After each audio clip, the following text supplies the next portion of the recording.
welcome and thank you for joining us today. My name is Jody Zaremby. Some of you may know me by my pen name, Jazzy Mitchell.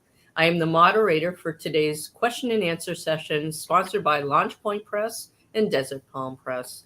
Now, I am excited to spend time with two wonderful writers, L'Oreal Lake and Barbara Lynn Murphy. Welcome, both of you. Thank you for being here today. Now, let me tell you what the format is for today. We're going to have both of them read an excerpt from one of their projects, and after the readings, we will spend some time getting to know them. If you're watching this live, feel free to submit questions and comments on the page where you are watching us. Laurie, before you begin reading, please tell us what the story is about and set up the scene. Well, I'm going to read a little bit from my not yet published book called Adventures Unlimited. It's about 6 women, 2 guides, and 2 mules on a 39-mile trek through Oregon's Wallowa Mountains. All 6 women are attending the Adventures Unlimited program to deal with anger management issues. For 4 of them, this could result in an early get out of jail quick kind of card. And the other 2 can avoid criminal charges so they all want to pass this course. I'm going to read the first scene of the book, which deals with Lee, one of the women who has been in jail as a result of this opening scene. Should I just go for it there, Jody? Just read it? Yeah, just go for it, Laurie. All right, here comes my 45-minute reading. So it's chapter 1. It's the opening. "You can't keep me from coming in, Chelsea." Lee Howard pounded on the front door. "This is my house. Open the damn door." Lee closed her eyes, took a deep breath, tried to calm herself. Her heart beat like a kettle drum in her chest, and no amount of deep breathing would stop it. "Let me in," she shouted again. She kicked once at the solid core door, a resounding blow that hurt her big toe right through the leather boots that she wore.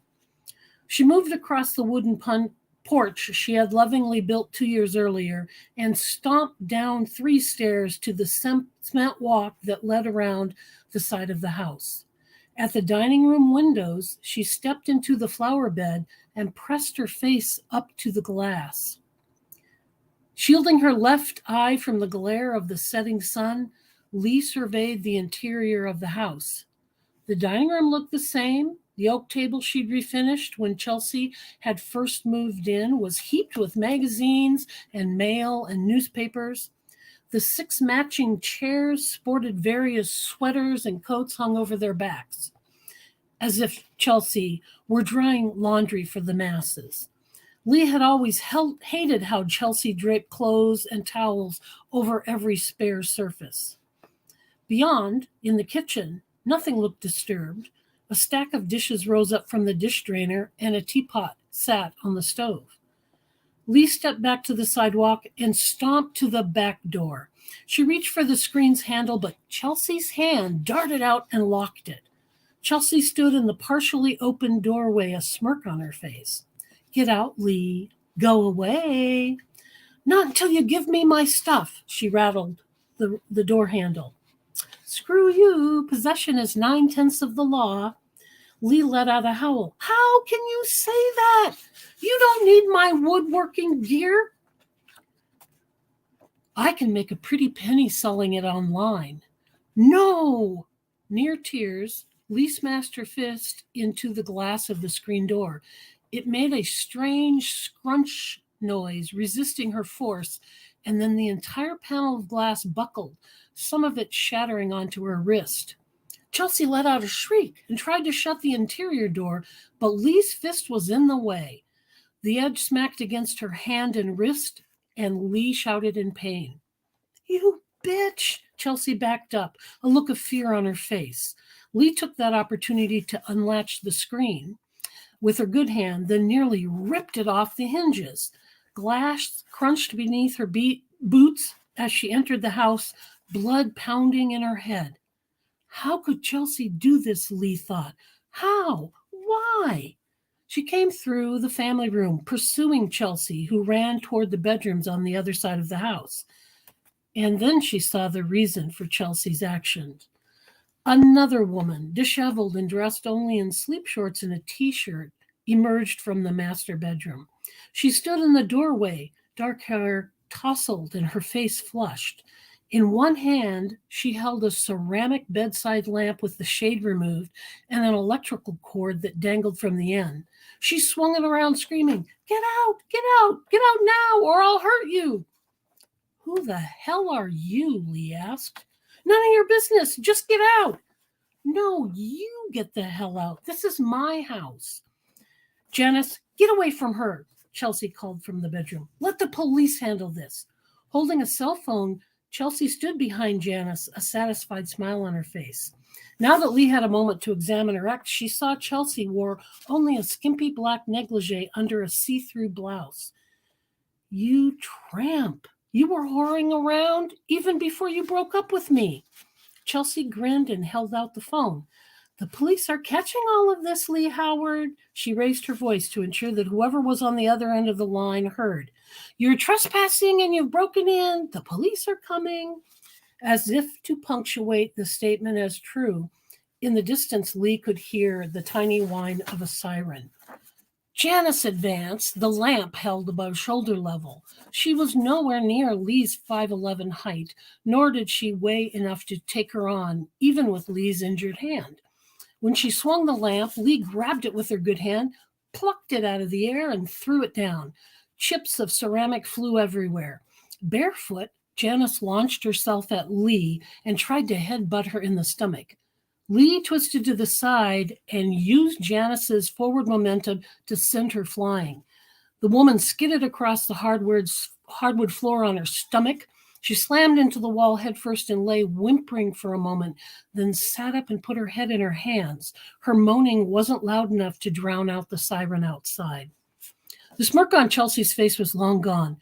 "Don't you come near me, you damn animal. I'm keeping every cent of your money and every damn piece of your property. All of it. I'll see you rot in a filthy jail cell and enjoy every minute of it."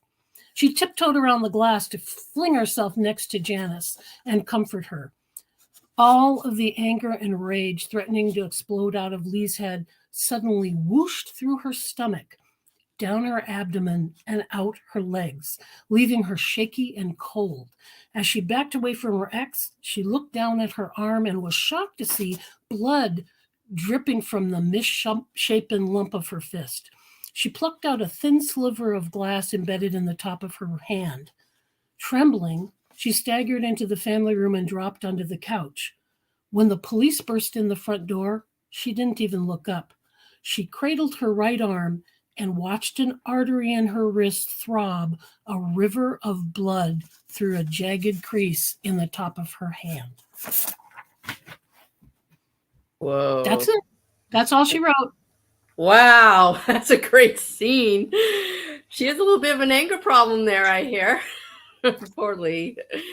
That sounds great. I can't wait to actually read the book once it's done. Thanks for reading that for us. Yeah, thanks for having me here. Sure. Barbara, you're up. All right. I'd like you to, before you begin reading, please tell us what the story's about and set up the scene. Okay. So, Two Lives, One Heart is a multi-generational love story that traverses the lives of two women in two very different eras. We start out in 1998, where we have Josie Molina, who is a 55-year-old unapologetic lesbian and an IT professional, and she meets Trish McCann, who is a 54-year-old school teacher. She teaches second grade, and they meet at a career day event.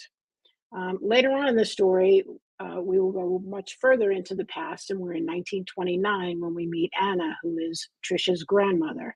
And Anna is married with two children, but realizes that she is attracted to, and in fact, very much in love with, her neighbor, Mary, who is also married with children. As you can imagine, in 1929, this is for women, this is a huge dilemma. So the scene that I'm going to read is in 1998. Josie and Trish have just met at the school, and Josie is instantly attracted to Trish, but she had been introduced to her. Trish's name was Mrs. McCann, so she knows she's off limits. But even though they've hit it off at the career day event, Trish invites her out for drinks because she's in need of some adult conversation. She's had it up to here with her second graders. And at the start of the scene, they've just arrived at the local bistro when we begin. Okay. So, Patricia, Josie says, Trish. Right, Trish, is there a husband at home who normally provides you with adult conversation? Or perhaps you have a house full of small and sometimes unruly children, and that's why you needed the adult beverages before going home? Neither. I'm divorced, no kids, and since I'm 54, I'm quite certain there will be no kids in my future. Ah, I see. So you just haven't dropped the Mrs. from your name yet? Stop me if I'm getting too personal. Oh, I don't mind. As a teacher, I found that the Mrs. title seems to carry a little bit more weight with the parents, so I just kept it. But as it happens, McCann is also my maiden name. I married a guy who was also a McCann. No relation, obviously. There's about 90 million McCanns in the world. I feel slightly guilty about the deception with the parents, but not enough to change it. Well, that's convenient. You managed to avoid that dreaded trip to the DMV to change your driver's license. Yeah, it made for an easy transition into married life. The monograms all remained the same. Too bad that was the easiest part. It was all downhill from there. I don't know you very well, but I have to say, if the fact that you didn't have to change your name was the easiest part of getting married, that's probably not a good sign. And did you have that many monograms, really? Josie flashed her most playful-looking smile. Nope, not a good sign. I'm sorry to hear that. Don't be. It all worked out for the best. I think I'm better alone anyway. And no, I was joking about the monograms. Does anybody still do that anymore? Anyway, how about you? Husband, kids? Sorry, but turnabout is fair play. Indeed it is, and there is neither. Never? Trish asked, pleased with the answer to her first question. Nope. Josie shook her head, causing a slight twinge of dizziness, perhaps from the exquisite woman seated across from her. Care to elaborate? Just haven't met the right guy, enjoy playing the field, lesbian? Josie was taken aback. Wow, you are direct, aren't you? She smiled at Trish. Yep, sorry. Don't be. I like it. It's the latter. Josie waited for a reaction. There was always a reaction, one way or another. She just hoped she wasn't about to get a lecture from someone she barely knew about how she would burn in hell for her sins. Cool. Okay, that went well. Cool. That's not usually the response I get. Instead, people say things like, you just haven't had sex with the right guy yet, or you should repent and ask for God's forgiveness. Trish took another large swig of wine. What the hell do I know what God wants? To each her own, as far as I'm concerned. What you do in your bedroom is your business and no one else's. A very enlightened attitude. It's refreshing. Thank you. You don't have to thank me. In fact, I should thank you for being honest with me. It's probably not easy. People suck sometimes. Yeah, they sure do, but some people surprise you. Josie gazed into those gray eyes and smiled, biting her bottom lip. Oh boy, I'm in trouble. I'm not gay, Trish announced, only slightly defiantly. I didn't think you were. Don't worry. You can relax. I'm not going to hit on you. Why not? Am I not attractive for you? Am I not attractive enough for you? Trish gave Josie a playful look of hurt and disappointment. What is she trying to do to me? Josie thought. You just told me you weren't gay. Josie thought she saw a sparkle in those sinfully tantalizing eyes. I'm not, but it's still nice to be considered. Trish batted her eyelashes. Consider yourself considered. Definitely considered. And to answer your previous question, I think you are quite beautiful.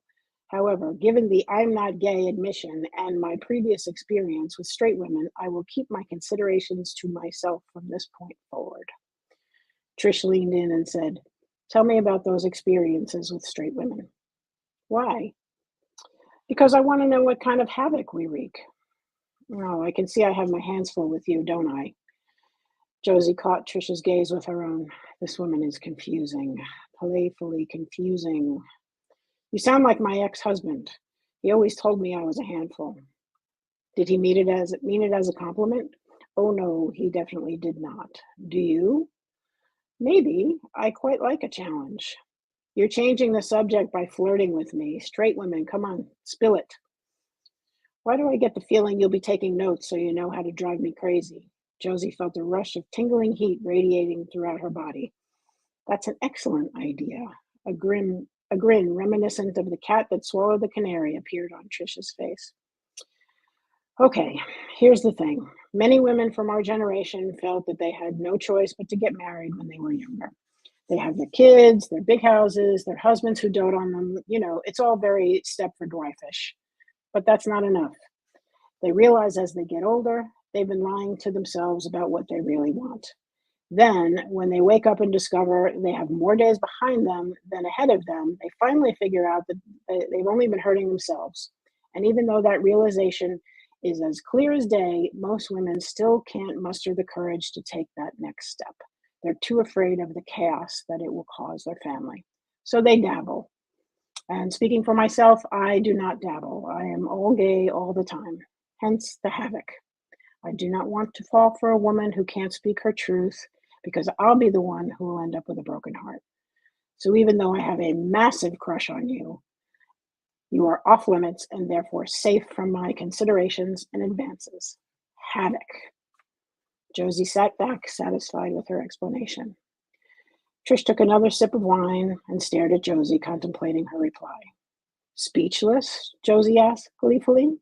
Trish paused for a moment and then said, a little, yes. I'm sorry you've had that experience. As you can see, I've survived it quite nicely. I'm happily single. It's just my dog and me, and I'm good with that. Max is too. He's the dog, in case you were wondering. Yeah, I got that. So maybe you can add a friend, just a friend, to that equation. I'm assuming Max will approve, of course. He's a golden retriever. They're very agreeable. I think he'll be fine. Josie raised her glass and clinked it with Trisha's. And I'd like that too. Having a teacher for a friend is a good idea. Smart women keep me on my toes, and you never know when that might come in handy. That's it.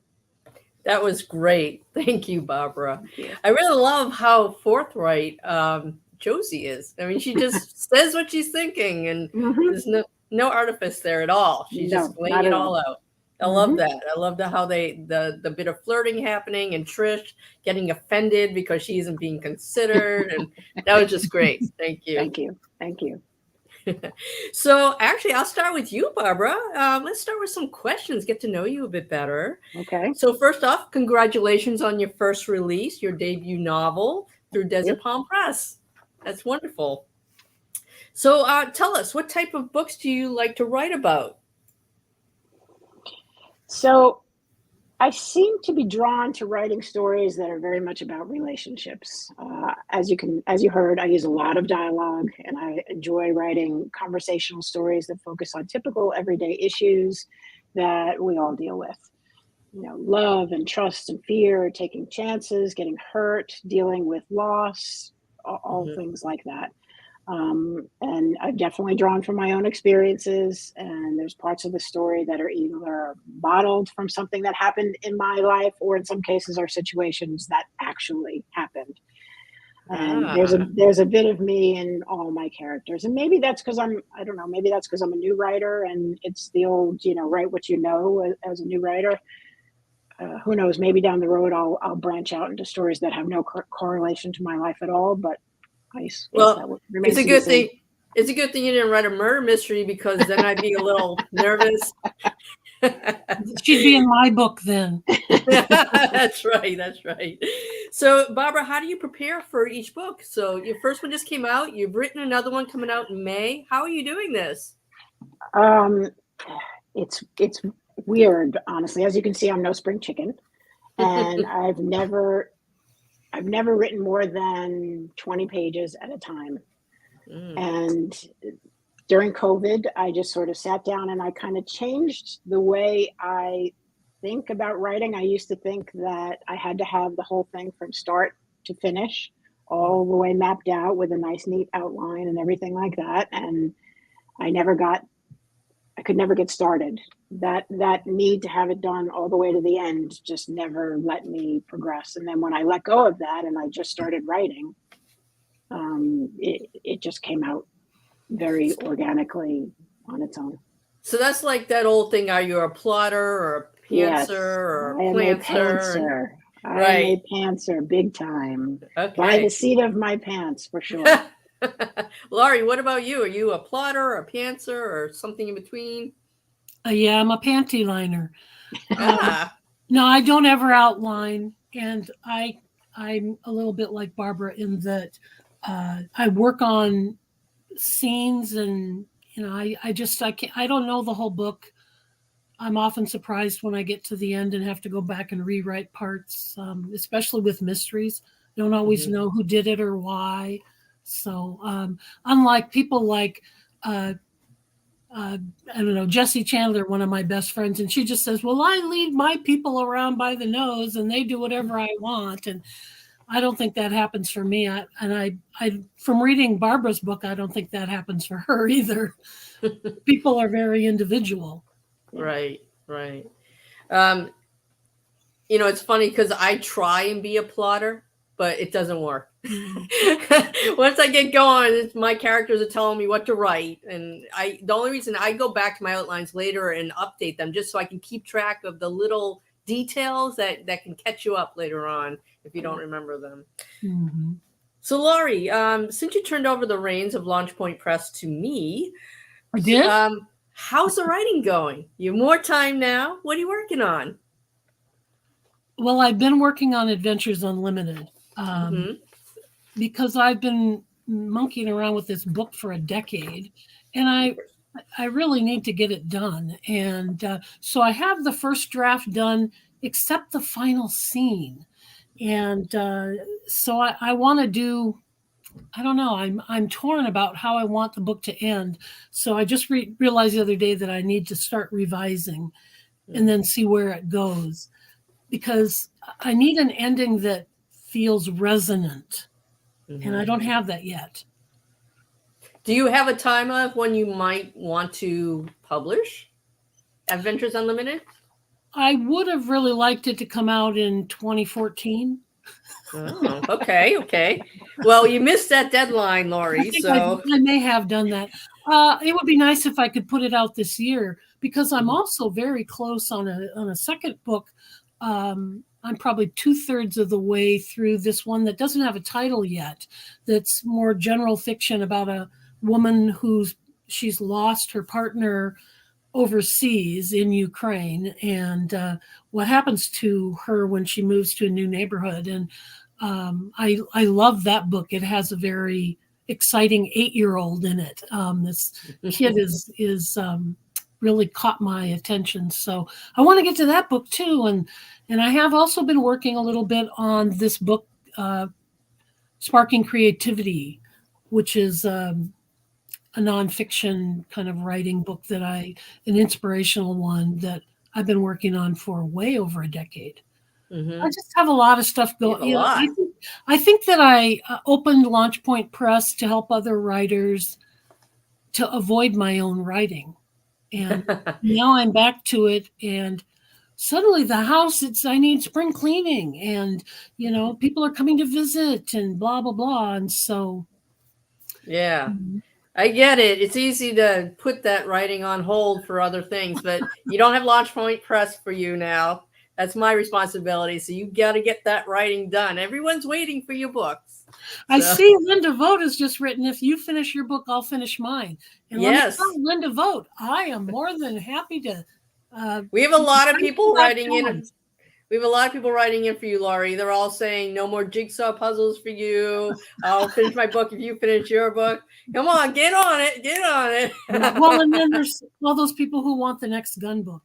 That's right. Like Patricia just wrote I've in. got that, kind of going along too. So I've started a lot of things and not finished them. Yeah. So Barbara, tell us, you have another book coming out soon too. Tell us about that next book. I do.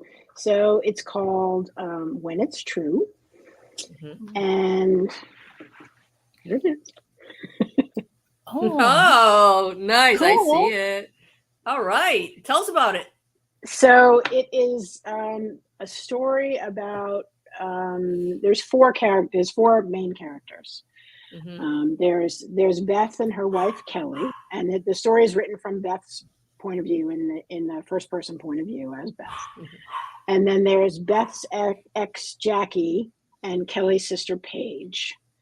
And Beth and Kelly are a happily married couple, and Jackie is the womanizing ex-girlfriend who comes into town to pay them a visit, and Paige happens to be visiting Kelly at the same time. And so, of course, Kelly is not at all happy that Jackie and Paige have sort of made this connection with each other, because Jackie is a womanizer and she doesn't trust her as far as she can throw her.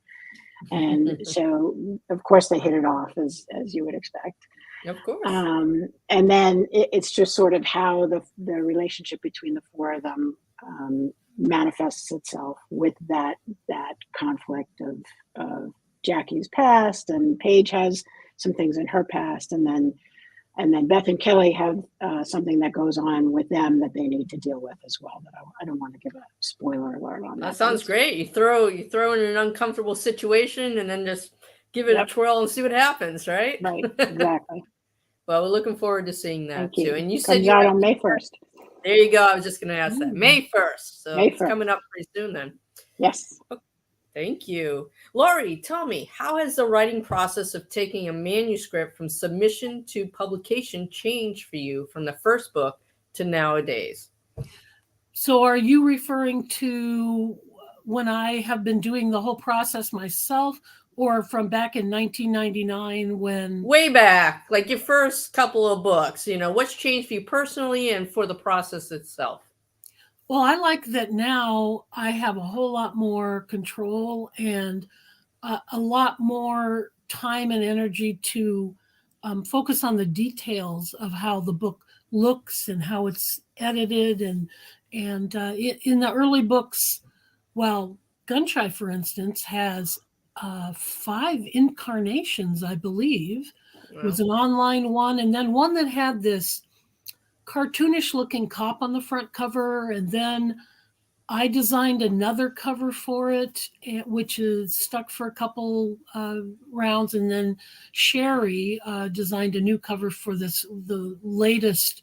I think it's considered the 4th edition. So, I've been able to, over time, take that older book and update it and clean up some of the stuff, and that's a good thing. Whereas some books, when it comes out from a publisher, you don't really have that ability to do that. So, and things have changed in so many different ways for marketing.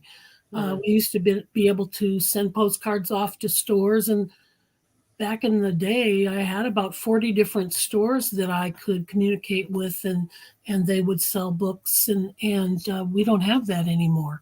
It's all a completely different setup. So, technology has helped in a whole bunch of ways.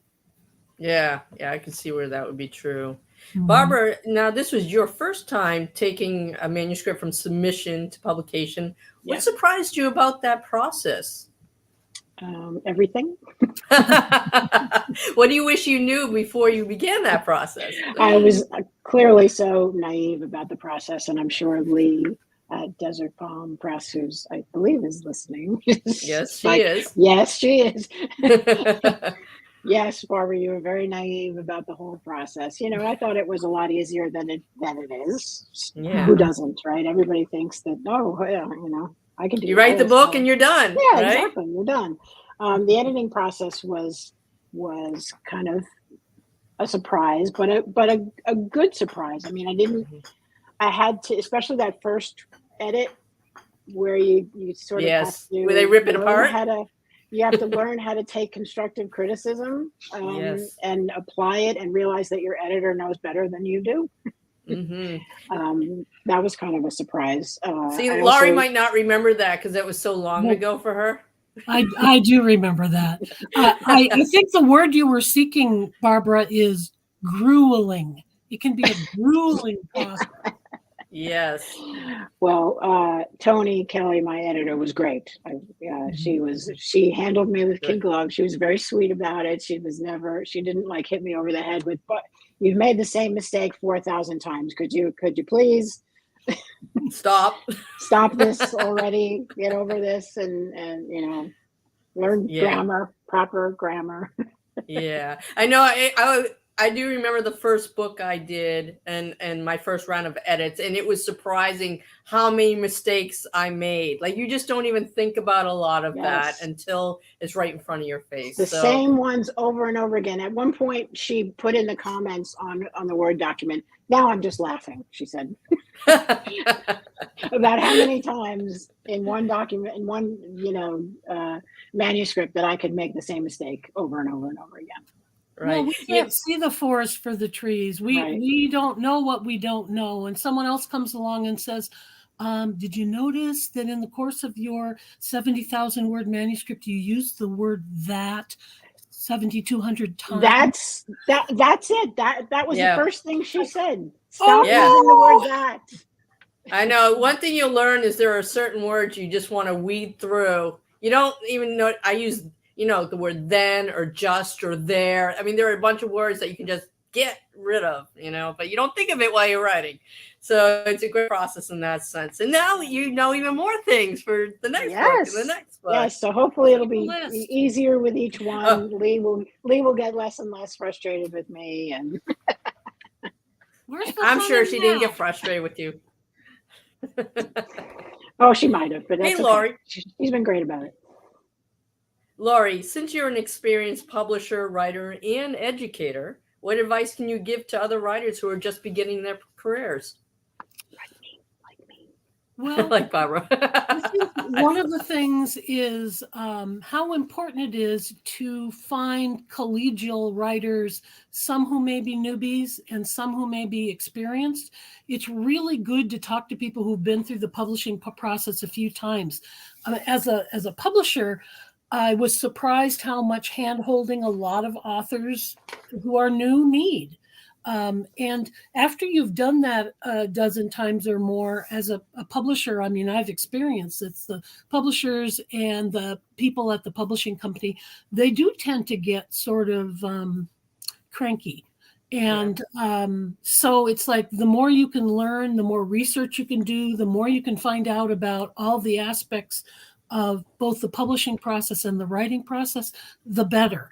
And somebody who's been a tremendous amount of support, my fairy godmother, is Lee Lynch.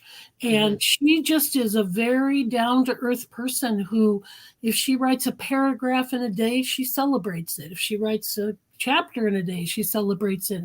I've learned a lot from her because I think we all have to. This is a hard thing to do. It seems like, everybody's like, well, you're just sitting there at home in your pajamas eating bonbons and the TV's on and whatever. But it isn't really like that because a lot of times you're wandering around puzzling about things and you get stuck on things. And I think we all just need a lot of support. Yeah, that's great advice. And it's funny because you see those memes of writers where they're sitting in front of the computer and they're wandering around the house and doing this, that, and the other thing. And they'll write one sentence and they'll be like so happy that they got the one sentence out that day. And that's how it is some days. And other days you're just like, going Well, the next along. day you delete it. That's right. That's true. Right. You edit it and it's like, oh, you can save one word out of that. Mm-hmm. Not just or then or there, though. Or that. So I wanted to ask you about some themes and genres and tropes. Are there any that you particularly like to write or read about? And are there any that you will read but won't write about? So Barbara, why don't you give that a shot first? I like to read very similar to what I like to write, and so it's very relationshipy and things like that.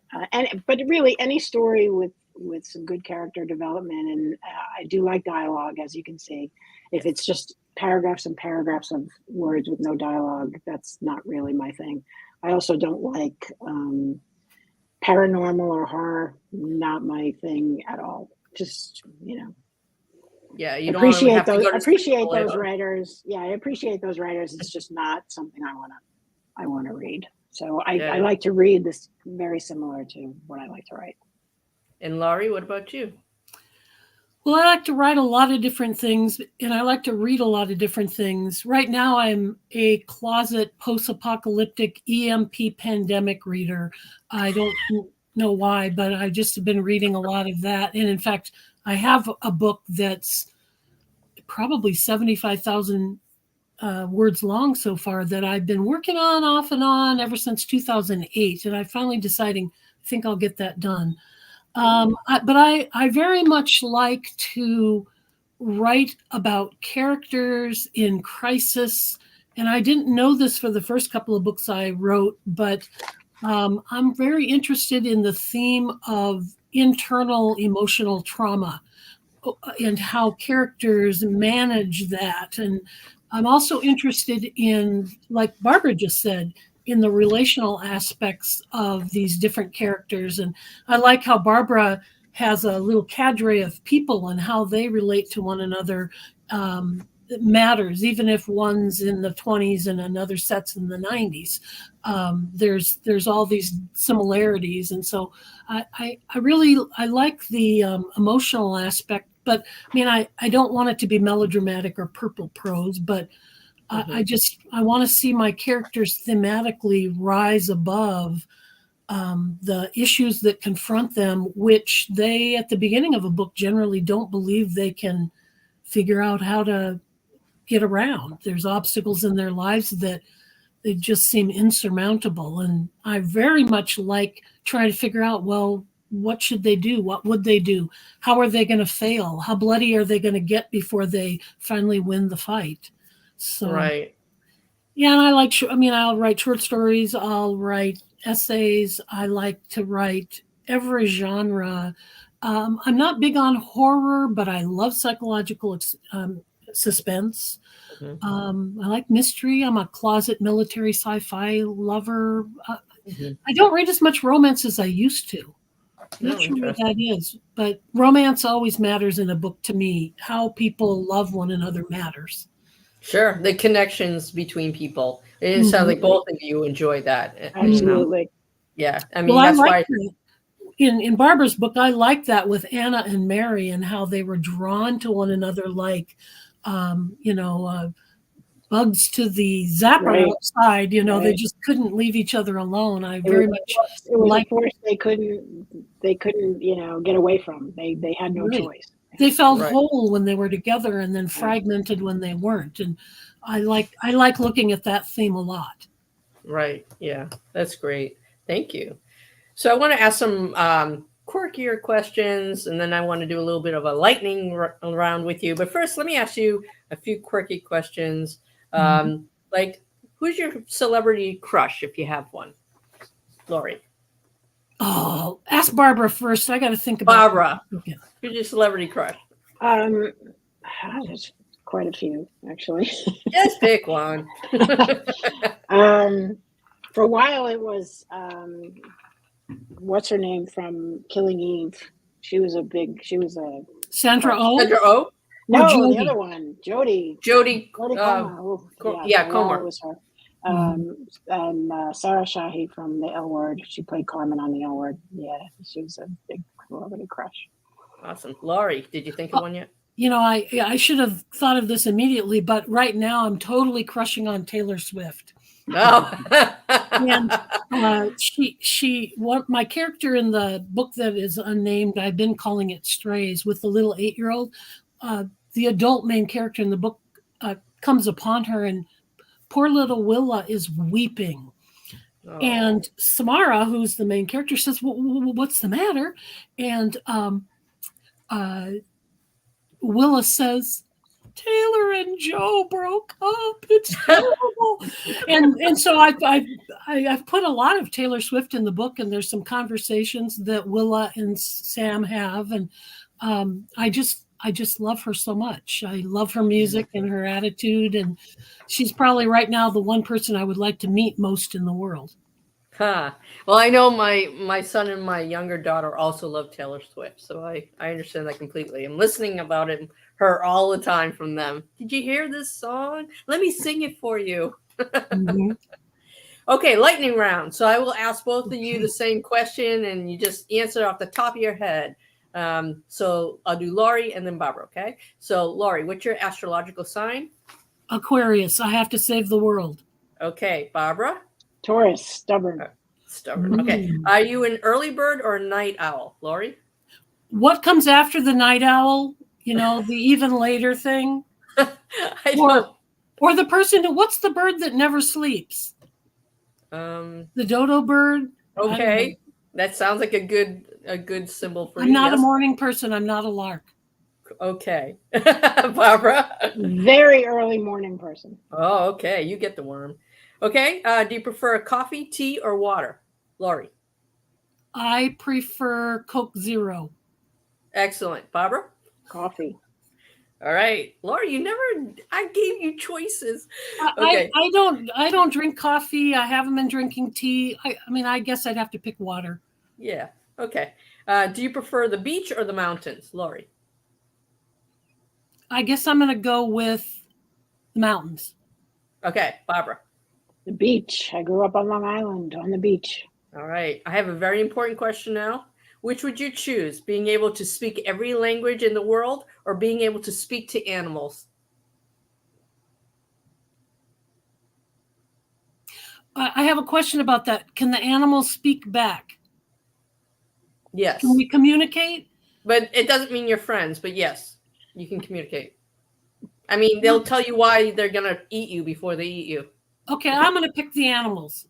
Okay. How about you, Barbara? Me too. Animals. Me too. Okay. Favorite no. Let's do superpower you wish you had. Oh boy. Lori. Well, I kind of in some ways wish I knew the future. That would be awesome. Otherwise I'd like to fly. Okay, Barbara. Superman or Wonder Woman. Being invisible might be fun. Being able to just sort of, pop into a room with nobody knowing you're there, being invisible, I think that'd be fun. Although the Invisible Man is a cautionary tale. I did write a long short story called Shimmer in that collection called Shimmer about a woman who discovers that she can wear a coat that makes her invisible. And that was an interesting thing to explore. I think you're right, Barbara. That would be an interesting superpower. Yeah. We're not very good at this lightning round. No, you guys keep talking. It's not very it's all right. It's all right. It's a thunderstorm, where it goes on and on for a while instead of lightning. One more lightning round question. Sunrise or sunset? What do you prefer, Laurie? Well, I'm never awake for sunrise, so I have to say sunset. Okay. Barbara? They both have their beauty for sure, but I'm more awake for sunrise. Okay. What's wrong with noon when the sun is overhead? Or behind the clouds, depending where you're at. Uh-huh. All right. I want to ask you both, where's your favorite place to write and why? And what kind of process do you go through on that? Like, do you have favorite food and drink that you like to have with you? Or do you need silence? Do you need music? Where do you go to write? That sort of thing. Laurie, what's your process there? Well, I have this desktop right there with a recently purchased Very desk that I can stand next to. I can stand and write. So I like using my desktop. I like having that full size computer keyboard. I know I'm supposed to say that I want to take a special chair to the beach or, whatever, but it's not like that at all. I want to be at home, close to the bathroom, right near the refrigerator. I want all of my CDs nearby so I can play what I want. I like the quiet of my house, but when I want it to be noisy, I want it to be noisy. So I just... It's different every day, but it's usually here in my house in what I call the fortress of solitude. I'm good with that. Writing abode. Yeah, I tend to drink a lot of ice water, kidney stones, never going to not drink a lot of liquids ever again. And I used to, I still love to eat Cheez-Its when I'm writing, but I can't do it anymore because I'm on the edge of diabetes and I don't want to be diabetic. I need to lose weight. So now I'm eating occasional diet wheat thins. Oh gosh, you're making me depressed here, Laurie. Yeah. Well, my friend Barbara. Renee brought over crumble cookies the other day, and you never Oh, seen that's fun. anybody, chow down like I did. Renee, So, do you like that shout out? I bet she does. She's watching. Barbara, tell me what your process is. First, I have to say, Diet Wheat Thins, I can't imagine they're even worth it. yeah, they're Cardboard. not. I'm not buying them anymore. Yeah. So the first two books, which came very easily to me, my first two books came out like that. I could write while we were watching TV. I could write. Wow. It's like you. It's always in the house. It's not like Mhm. I go to Starbucks and write anything Yeah. like that. But when I'm a little bit more stuck, it's got to be quiet. Mm-hmm. I It's got to see. be quiet, and it's usually I write better here. I'm in my office where I work. Also, I work from home as well. So Oh, interesting. Mhm.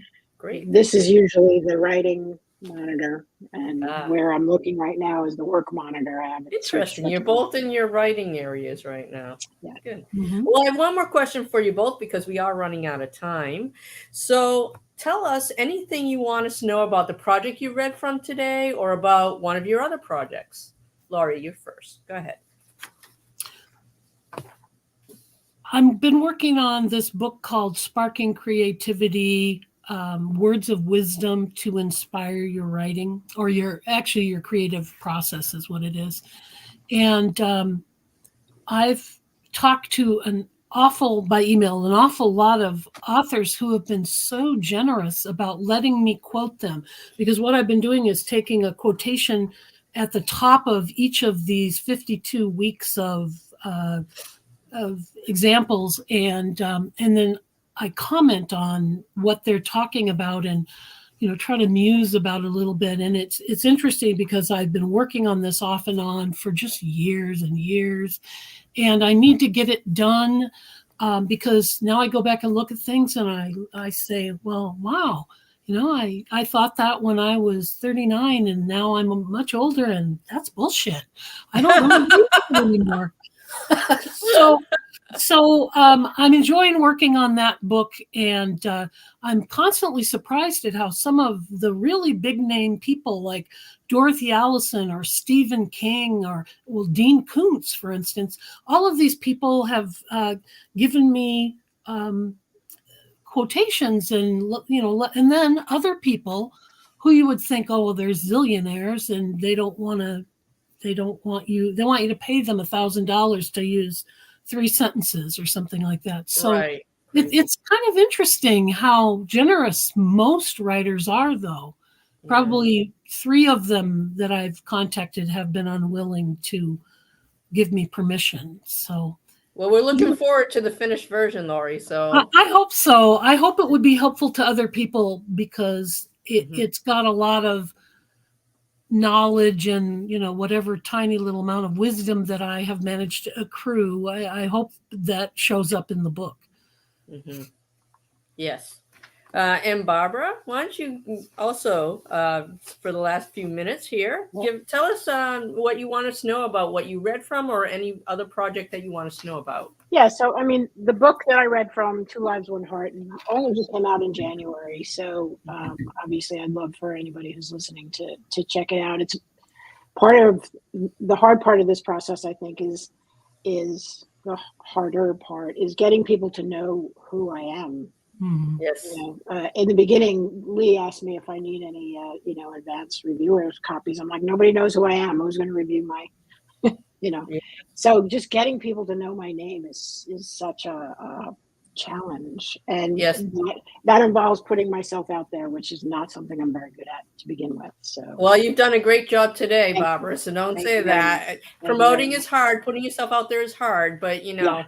just keep looking for those opportunities. Yeah, it's And we're definitely glad you're here. out of my comfort zone. So but I'm trying.